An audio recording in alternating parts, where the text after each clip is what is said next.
kondimaki. Elakisi kondimaki. Mais oyebi lesanga yango ya bolingo etabulaka boye. Oyo ndimi mama oyi ondi oyaki ondimi otikali. Papa oyaki ondimi otikali. Elenga ye andimi otikali. Ezolakisa question ki bondimaki seke bokokoka kolanda nzila nkongo na ndenge pesa mila biso utaba nkulu. Mais comment lelo biso batutondimaki? Bakotala kati na biso ba makambo mosusu oyo ezali epekisamaki na kati na nzila nkongo. Mais yo ye komemango na nzila nkongo elakisi ko oye pona kobebisa lisanga ya batanzambi pungutuleni. Pona kotia distraction kati na lisanga batanzambi pungutuleni. Po boyi ko changer. Musicien oyo ke kosala teste. Loyembo ne simbite na kati orchestre ba koswayiti. Accompagnateur, guitariste oyo asimba solo. Ceux qui na répétition simbite na kati na concert ba kotanga yeti. Alors, biso sikoto sala na suite n'est pas de danse. Tout dans la corrélation. Biso bana kitwa dikiaba solwa. Tout dans la lokola lolenge bako. Yo zana bo swimming koleka wana. Oui, nzamba linga ko zana bo swimming. Peut-être na kati na lisanga to zana poste loko moko boyo muta bo swi. Poste nga lisanga ke de liboso. Peut-être na kati na lisanga moto musoko zala ya kokelela. Po yo sunga ya zo kabile. C'est ça. Mais ce n'est pas dit que ce qu'on a besoin de comme on a battu biloko pamba. Le qu'on a besoin de faire biloko kosakanela. Wana bon s'embêter. Tout simba na main dans la main. Entre guillemets, il faut que l'air soit accommodé aux paroles. Entre guillemets, je cite, il faut que l'air soit accommodé aux paroles. Alors, tokaki ki yeme na biso, eli koloba, l'air wana, eza mo pepete. Ezali ya son, donc mélodie ou danse. C'est ça. Entre guillemets, il faut que l'air soit accommodé aux paroles. Donc, air wana, ceux qui ont mis en français courant, ils ont dit la biso mélodie, ils ont dit la biso danse. Alors, na kati na groupe ya bayembi, ceux qui baza koyemba bakozala bobele na mélodie moko. Ba danse na bango bakobina pona na loyembo wana ekozala pa moko. Donc elingi kola kisaki. Biso batu na nzambe pungu, il faut to kokana kozala lolenge moko. Maloba na biso ezala esengo. Ya kopesa pasi ya kobeta mabakute, ya kochaba compréhension te, pe ya kosangisa biso ya solo. Danse elakisi ke soko ke na kati ya mboka wana bino nyonso bokobina lokolo oyo bokekuta kuna. Nebe boyi na kati ya kitwa likiaba solwa. Balobi oyo alobi kosonga na nzila Kongo. Mwana kitwa likiaba solwa esengela zala na bolingo. Esengela simba mibeko. Esengeli asimba ba principe ya nzambe pungutulendo. Siko oyo nyonso aye kuna danse wana. Tata nyonso mama nyonso na kitwa likiaba solwa kobina yango. Siko yo wana de kosala ke tozala lisanga moko. Tango toza kosepela na boye ya bulusi kimbangu. Oyo kuta te ya kibinote. Boza kosepela na mokolo ya baki mpezi. Peto ko manifester le 6 avril. Oyo te ya kibinote. Oyo lobi na binote loko mokote. Mais bulusi kimbangu ona ko se présenter pa ina bino aye kote le misanga yu wasambulwa. Ke yo obota maposa le la tata. Na continuer misala na ye. Nde naza kokontinue lokola nazali mobola lokola nazali tina te na koma na bamboka bino bozali te wasambula azali papa. Wana ta museza makanisi na ye mais soki na makanisi na mungongo kawuki bonanzala na zana ngo na mutu ezobeta ngai na ya susu liboso na bino. C'est ça. Est-ce que nateli bino lifuti kele kwa nazote ya bino bofuta ngai nazo profiter na lifuti wana yango nazo continuer kote ya bino. Non. Ezali po misala ba pesi ngai. Bino bozali bota batanzambi pungu. Boza tozala kina kobunga nzela. Nzamba tindili bino mosali. Po ko pesa bino makambo kozo msabi na droit chemin. Po mona kembo na maboko nzambi pungu. Po bika na maboko na ye. Et c'est ça. Il faut que l'air soit accommodé aux paroles. Avoir de l'allure. Action. Donc, à lire voilà,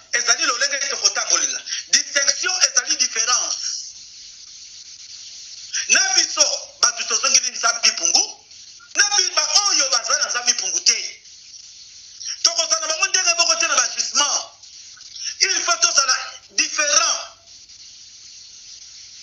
C'est ça. Il faut que l'air soit accommodé aux paroles avant de la lire, de la distinction, manière d'être ou d'agir. Faut dans la mayele, le lenge moko ya kozali la malamu. Pona kolobake, ozamo na kitwa di kabasola. Bana di laka. Faut dans le lenge ezali na yo, elateli na yo, langage na yo, bâtissement na yo, manière d'être ou d'agir.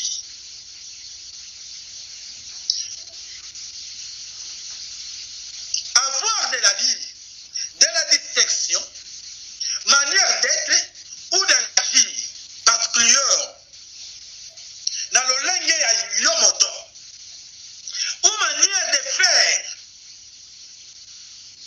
le langue ya kosalela elo tolikam pona eme mabokabwanite kati na bato kati na bino pe etia bokabwanite kati na bino pe etia mabakute kati na bino. De procédés ça dit exception. Ya kosala la likambo oyo bobongisi kosala na ndenge ya malamu. Une façon de parler, un comportement, une façon de parler. Tango sa koloba bota la kutu babe. Soki to kanisa ki bango batu na nsambe. Bota la bazaki na minduki na saba sultani. Metala elobeli. Abe, polo bana moto, ebe tata na yo. Mais abe so me mango na ndenga manière. Tikete molimo mwa tata na yo ebe manakimia. Mais anenga lobeli yango, na mutalbi ebe tata na yo. Na yebe lobeli bongo, asuweteka ebe tata na yo. Tikete molimo mwa tata na yo ebe manakimia. Osomona? Dans la manière moko, il y a quoi s'humilier, manière de parler, de façon que tu découvres ma beauté. Mais biso to bito sala lokola ba hypocrite. Faut bango bazaki ba hypocrite. Biso to sala ngona lo lenge oyo to sokumi komi sasika oyo. Manière d'être ou d'agir particulière ou manière de faire, de procéder. Une façon de parler. Tango sa koloba. Et pas ya mokolo na yo. Quel que soit bon zambé, na kati na lisanga, ezalaka sans exception de sexe ou d'âge. Moto oya zali leki, akotosa mokolo. Oya zali mokolo pa kotosa leki. Mais tant que solo bape na leki, yeba ndeka kolobela. Po leki amona yo mokolo ya soba te. Pe leki tango soba na mokolo, quel que soit bosu na yo. Quel que soit mutu ya no monene kitoko na yo. Tango solo bana yaya, yeba ndeka kolobela. Tango sa koloba na papa, yeba ndengo ya kolobela. Yeba ndenge ya kolobela. Po epesa pe sengo. Une façon de parler, de s'exprimer devant les autres ou quelqu'un. Likambo zali ya te epesi yo passe. Yeba ndenge ya kolobela, po ndekwana comprendre ka pesi yo passe, po asenga pardon, to s'excuser, ce qui passe ali na manière wana. To, moto azalaki na compréhension, o tireye na compréhension. Manière de se tenir. Se tenir, ezali, qui ne s'échappe pas, ou qui ne, pardon, boli misanga na meli mwasoi, qui ne s'échappe pas, ou qui ne tombe pas. Manière de se tenir. Qu'il ne s'échappe pas ou qu'il ne tombe pas. Donc, moto oyo, a kokwe samate na maloba, moto oyo a utiliser les faux fuyants. Les faux fuyants, les camos sont moins attaqués aux anators. Au sali ma paix, quand on va reprocher yo, kolingate au sala moi, les faux fuyants. Oh, le baké non, na sala qui angote, eh boy boy, non, ndima, c'est corrigé, tika yango, soit on va péter à malam, tiens on a mis ça. Et c'est ça. Manière de se tenir. Entre parenthèses. Et par exemple, comportement qui correspond à une certaine disposition psychologique. exemple, comportement qui correspond à une certaine disposition psychologique. Donc, na kati la matière tozali kozwa. Nga nazwi décision ya kochango na pratique. Mama kanga nazwi décision ya kochango na pratique. Mama efote azwi décision kochango na pratique. Mama malonda ektichera bozwi décision kochango na pratique soit mabala. Papa nzuzi azwi décision kochango na pratique. Papa bafunga azwi décision kochango na pratique. Ektichera. Bon, moi, je dis que tu as pratique, bisognos comportement comme une dengemoko, caractère comme une dengemoko, agissement comme une dengemoko, nde yamoko sala lisanga ya tata, wamba, pungu tuledo, inekongo kalunga. C'est ça. Entre qui aime, son attitude, entre parenthèses, de l'homme est celle du commandement. Son attitude de l'homme est celle du commandement. Le lingue, oyo, yabiso, tomizale laka, ezanika kapona kopesa mitindo.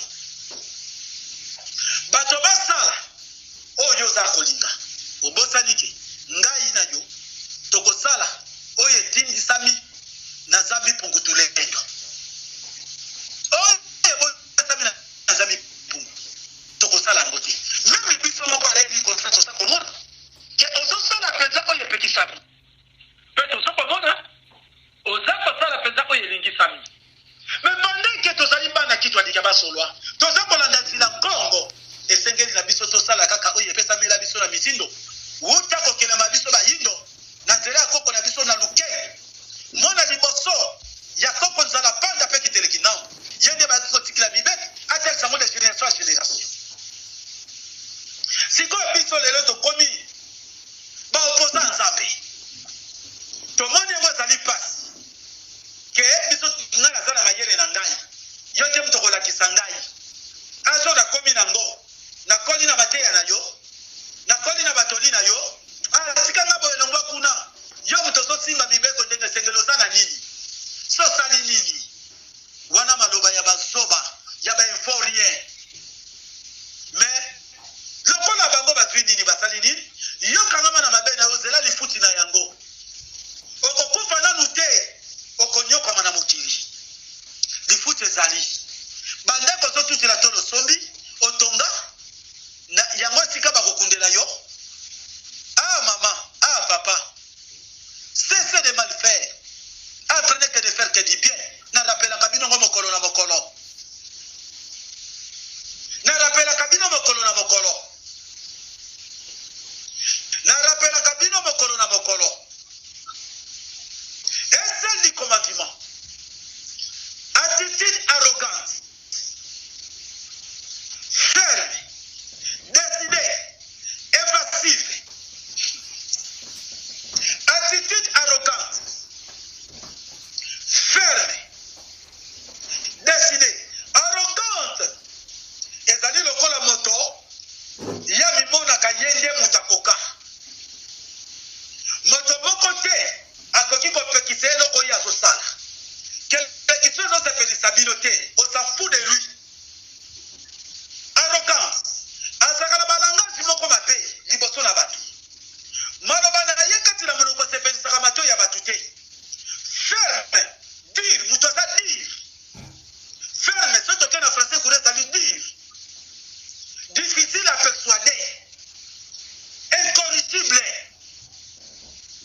Alors, bizaleli wana ya arrogance ya fermeté eza ya bisote ya bisote décidé papa nkingali na kolobisa lisusu te papa kanza alobaka na nga boye en tout cas na kosekisa lisusu te na kobenge na telefoni na nga te na kolobisa lisusu te ose décida papa mama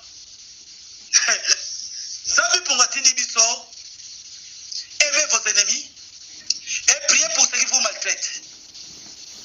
Amour, disposition à vouloir le bien d'un autre. Yo kangela ikanda. Yo kangela papa njuzi kanda. O kangela papa mofunga kanda.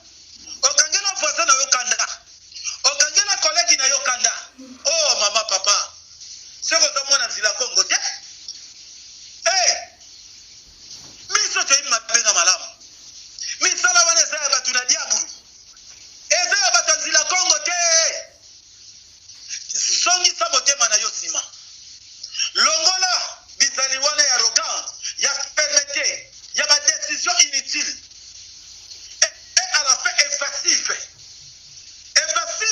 ezali moto oyo azalaka clair te moto oyo aza précis te alakisaka lolenge ene te lobi kuna azomilakisa lokola mwana nzila Kongo moto malamu lobi kuna alakisi bizaleli na yeke mwana diabulu c'est ça bizaleli wana ekoki na yo te tata ekoki na yo te mama yango wana tozongisa makolo na biso bomoto na biso na maboko ya Nzambe pungu towuti kosala prière le 18 mars lobi lokola lelo okazio ya kokutana lisanga nde tosali prière wana mais sikoyo le 18 mars po Mvuluzi Kimbangu azala mpe aya bapeve amibongisaki eske yo mibongisi lokola Mvuluzi Kimbangu mpona koyamba nkembo ya Nzambe pungu mpo yosala prière wana le 6 avril okotia mwa sikiri na monoko olie mo gato na monoko to olie mo eloko boye eske olie yango oliamba Mvuluzi Kimbangu kati na bomoi na yo oyo akolia azali oyo ayambi Mvuluzi Kimbangu kati na bomoi koyamba Mvuluzi Kimbangu ezaka na maloba te ezali na baacte na bacaractère na bacomportement na bagissement na manière d'agir façon d'être nde koyamba Mvuluzi Kimbangu.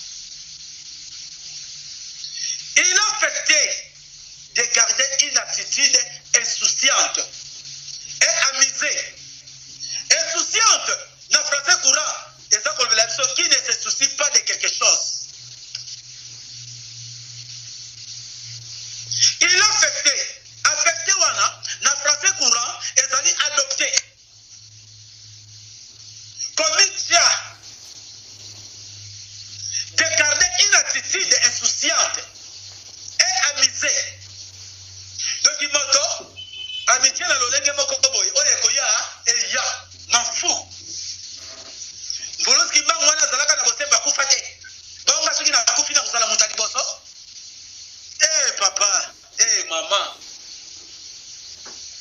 lumbwila kwame bana bame pasilwa nunga muzimvita za zonsono mulumbu kya suka siwa solwe bena kungada kwe bena tadila bana lungwila kwame bana bame pasilwa nunga muzimvita za zonsono mulumbu kya suka siwa solwe bena kungada kwe bena kadila na enzembo nikoloba Mvuluzi Kimbangu tanga ndoko tia bakoko na biso pele lo wasa sote ya bino boyokela na bino ngai bana nanga bolimo boyokela na bino ngai pomo longa bitumba nyonso ya mokili oyo pona mokolo oyo ezoyela biso Nzambe punga kopona sasi ndaki bambasi na yeba kosala recensement physique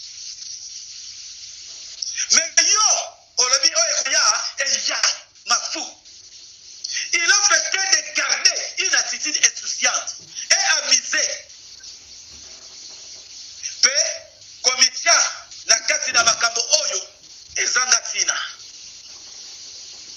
Pape, mame. Eske nazobelela te na mosala bapesa kingai naza kobelela. Naza koteya te naza koteya. Naza kolakisa te naza kolakisa. Batata na ngai, ba mama na ngai, tokomi pembeni. Si j'avais voulu, j'aurais eu des certaines occasions de ce genre. Idée générale d'un groupe, d'êtres ou d'objets présentant des caractères communs, genre de vie, façon de vivre ensemble des habitudes d'un individu ou d'un groupe d'individus. Si j'aurais voulu, j'aurais eu de certaines occasions de ce genre. Yangwana, occasion aujourd'hui.